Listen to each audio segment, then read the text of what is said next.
ભીંડાનું શાક. આમાં શું નાખોસ? કેરી. મમ્મી ભીંડાના શાકમાં કેરી થોડી હોય. તો નથી ભાવતી તને? ભાવેશ ને?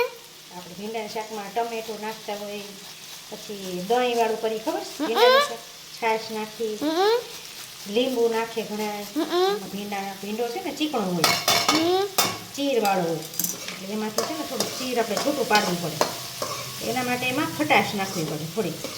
લીંબુ નાખતા હોય ઘણા. ટમેટું ના નાખે ને તો લીંબુ નાખે, છાશ નો નાખે, દહીં નો નાખે, તો કાંઈક તો નાખવું પડે ને.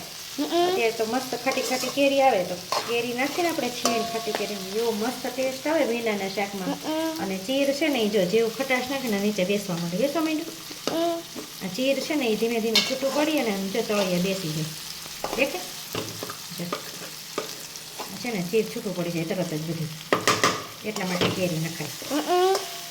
તો ફ્રેન્ડ્સ, તમે પણ ભીંડાના શાકમાં કેરી નાખો છો કે નહીં? કોમેન્ટમાં ચોક્કસથી જણાવજો.